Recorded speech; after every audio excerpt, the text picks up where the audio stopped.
pie hat as well. So we're looking at black pork pie hats and bowler hats with blood red on the underside. I've seen the sketch that you did. I love it. Yeah, thank you very much for commenting on that. It's just a funky, funny little idea, and I was talking to one of the makers just today. It's harder than you think, because if you're going to make a bowler hat, I want to make it in the same way it was made in 1846, which is when the first bowler hat was made. It's got to be very authentic, and the material doesn't come black one side and red the other. So you've got to work out how to get it all together. So it's tricky. But to answer your question, we're broadening out the collection. We're looking at global markets because we sell a lot in the US and Australia, and we're going to see what happens. Excellent. I'm so excited for you. And it's fun for me watching you grow, because I feel like I know you now, and it's just exciting. And I just love your taste, and I can't wait to see those sweaters. Well, thank you. I describe them when I'm talking to the hand knitter as, do you work at the weekend, Deborah? Do you work in the week, or? I work on Saturdays and I take Sundays off. Okay. The reason I asked that question is because I described it as a sweater you might live in at the weekend. Oh, nice. Yeah. You know what I mean? So you might have your knees tucked up and you pull it down over your knees if it's cold. And, it's going to be made of merino wool, which actually you don't need to wash. You just hang it up, air it, because of the way merino wool behaves. So it's just that thing that reminds you that it's the weekend, that big, lovely sweater. Lovely. Very nice. Yeah, clothes that feel, that's pretty cool that you even think of that.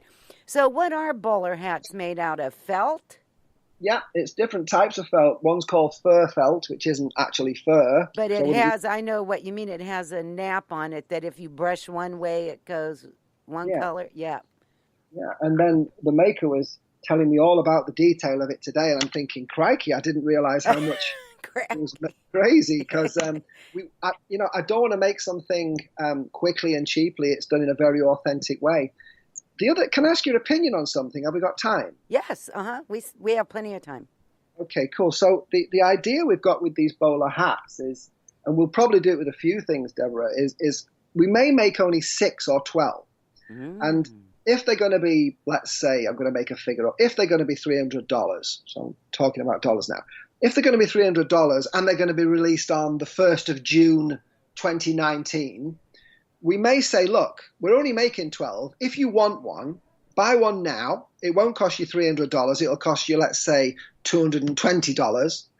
But you don't get it until the 1st of June, if you get my drift. So it's kind of, I suppose, pre-funding is the model. This is something we're looking at, because if you or anybody wanted one, it means we send you photographs of it being made. We tell you what's going on. We get the sizing right. We put your initials on it.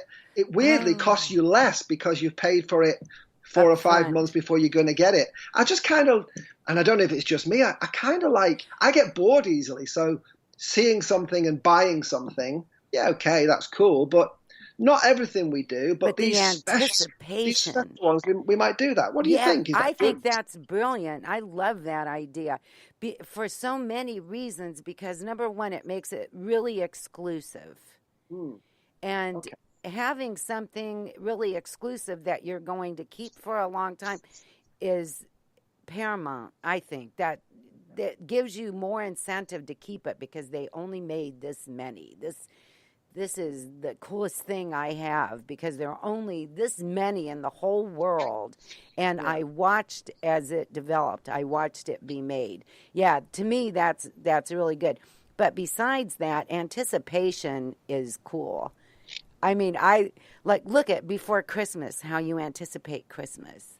Sure. And all those feelings, getting ready for Christmas to be here, not the work though, just the feeling, is almost as good as Christmas itself. Yeah, I think you're right, and that's the reason we're doing it. I like the way that it's good for me and good for the customer, because, as I say, it costs less, but you become entwined in the process.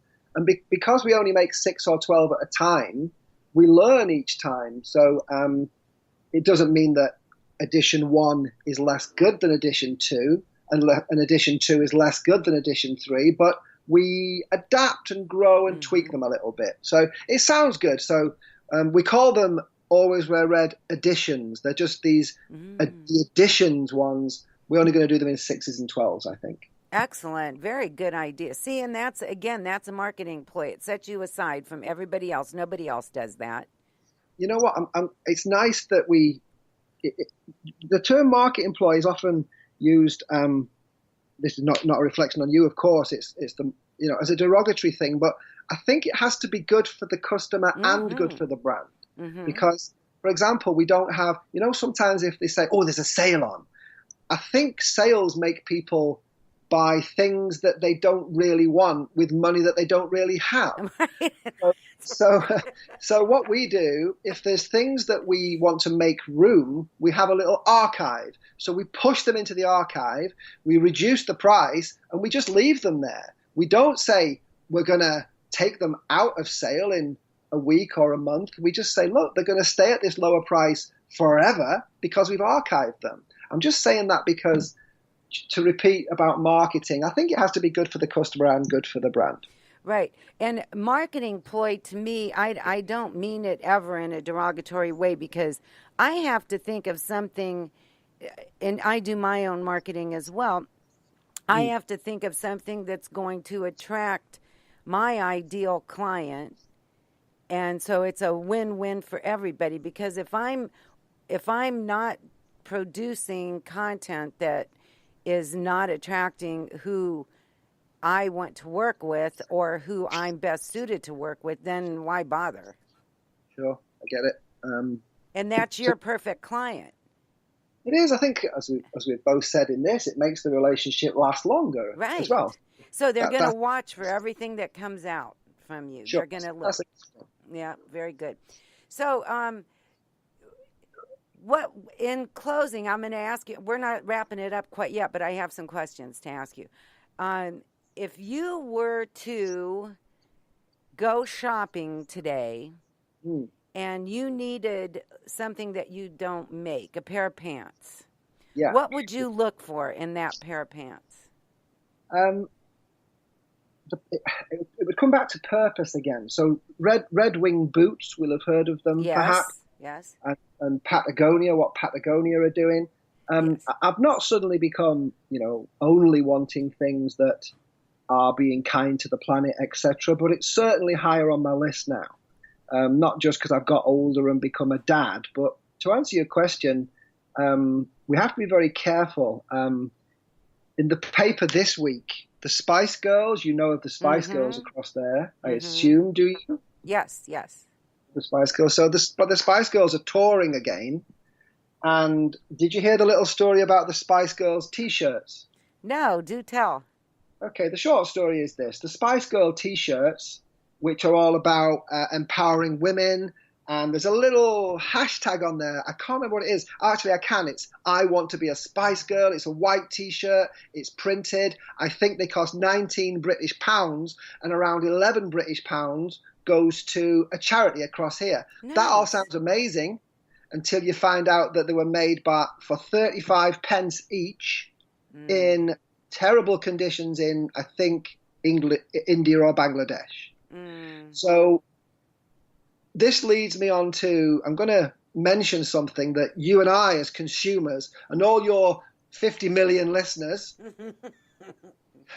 should also remember. This is on your question about what do I think about when I'm buying clothing.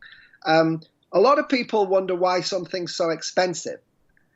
Sometimes a much better question is, why is something so cheap? Yes. The reason why it's a better question is because the answer is not what you want to hear. I mean, you don't want to hear why a T-shirt's cheap because it's made in some horrible little they were underage, these kids as well, in terrible conditions. So the thing I'll leave you with on that subject, because I just read it recently, Deborah, chickens across here, you can buy a chicken for £3. So I guess that's what? How many dollars is £3? I don't know. I have no idea. Maybe $4. So it's not a lot for a chicken. And so it's cheap. But the reason why it's so cheap is because a chicken is allowed to live on a space no bigger than a sheet of letterhead all its life. Now, that's kind of unsavory, and I don't want to bring the tone down. But the point is, to come back to your question, when I'm buying stuff, I want a fair price for a fair thing. I really love what Alexander McQueen used to do from a design perspective. Vivienne Westwood, I really love the funkiness and the punkiness. There are lots of great up-and-coming designers. I have a lot of respect for Off-White. They've taken the world by storm, Off-White. But I think for me personally, I love classic design. Mm-hmm. So it's the classic parkas, the classic denim jackets, the classic blue denim jeans of a good quality. We can learn a lot from the Japanese, because the Japanese tend to go for excellence. The Japanese also celebrate imperfection. Strangely, that sounds a bit contradictory, but have you seen that thing about if the Japanese break a pot? Yes, they fill it with gold paint. Yeah. Yes, I love that so much. There's a funny name for it. I can't remember what it is, Deborah, but the point you've made so clearly there is when something smashes or breaks, they celebrate that by showing, exactly as you've said, the cracks in the pot with gold. So they're saying, this has been through something. So that's why I want people to pay more for product that's been beautifully made, and then we repair it for free forever anyway. But weirdly, I'll just tell you this, when someone wants something that we've made, that let's say we've made a black sweater, if they want it repairing on, let's say, the elbow, we're going to say, do you want it repairing in black or in red? So a little bit like the Japanese thing, it either shows the repair, so it's either a visible repair or an invisible repair. How cool is that? I love that. That repair in gold is called kintsugi. Okay, and cool. It translates to golden journey is the literal translation. Yes, and I traveled in Europe many, many years ago, and I bought this. One of the things that I bought was this leather bag. And it's a great big, well, it's not huge. It's probably the size of a weekend bag, not an overnight, but like a weekend one. Yeah. And I have taken really good care of it. The inside is coming apart a little bit, but the outside of it, it's worn now, and it just looks so cool. I wish I could send it back to somebody to fix that inside. So I love when you fall in love with something like that, you don't want to change. No, there's things in my loft up in my attic that I know my tummy's too big for, but I still keep it anyway. One day I might be much smaller, but very unlikely. Well, but keep the faith. So you don't want to throw them away, do you? You want to keep these things. What? I agree with you. You want to keep this clothing, don't you? You don't want to throw it away. Yes, right. It served you well, and you have memories of it and where it's been with you. So it's like I don't know. It's just kind of a journey with you. So what does a day in your life look like? It's a little bit higgledy-piggledy. That's an English term, is it? Higgledy-piggledy. It's a little bit all over the place at the moment. I'm reacting too much, Deborah. I'm not organized enough. So today, for example, a little bit of designing, a little bit of creating for our story on social media. I've got, strangely, we're doing a fashion show in Australia in October, we've just found out, and we're doing one here in Newcastle in March. I get asked to do quite a few talks on building a business with a purpose. I think that's one of the reasons we're talking here today. So it's preparing for things like that. So I'm a little bit too reactive. I've started doing something really radical. What? And it's kind of turning my phone off. I know that sounds weird. No, it doesn't. Well, basically, Deborah, what I've started doing is, and this is the truth, for 3 or 4 hour blocks, 2 or 3 times a day, I turn my phone off, and I keep picking it up and rubbing it like some strange weird, but rubbing at the glass, the dead glass, and crying. So I'm at my desk weeping, stroking this phone that's off.